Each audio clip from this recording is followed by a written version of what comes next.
Pete the Cat and the Bedtime Blues.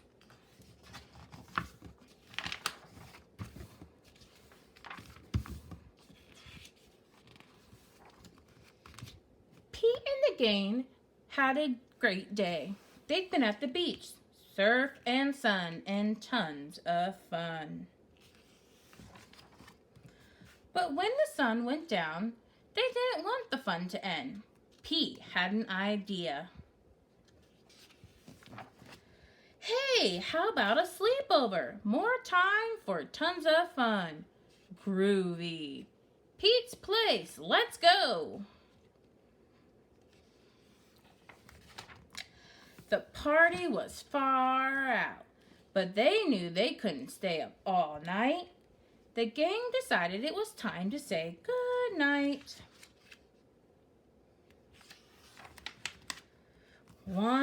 On went the pajamas and out went the light. Good night, Gus. Good night, Alligator. Good night, Toad. Good night, Pete. Pete was just about to catch some Z's when clap, clap, clap.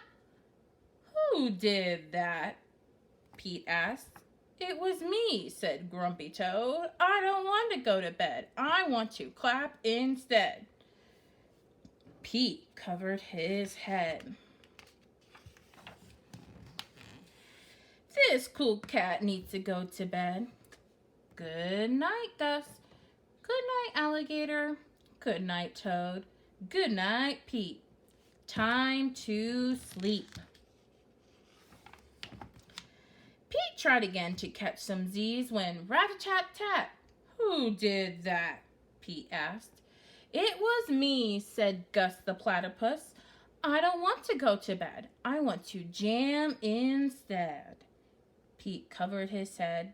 This cool cat needs to go to bed. Time to sleep. Good night, Gus. Good night, Alligator. Good night, Toad. Good night, Pete. Pete closed his eyes to catch some Z's when he heard munch, munch, munch. Pete had a hunch. It was Alligator. He was always up for eating. What could Pete do? All the clapping, rat-a-tat-tatting, and munching was giving him the bedtime blues. Pete had a groovy idea.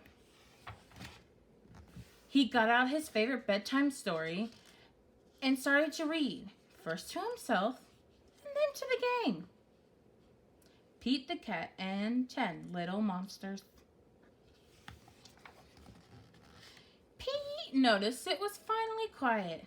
No more clapping, no more rat-a-tat-tatting, and no more munching. They all settled down. No one made a sound.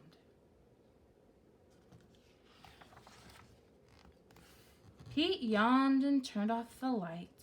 Good night. Sleep tight. Time to catch some Z's. Tomorrow was another day for surfing, sun, and tons of fun. The end.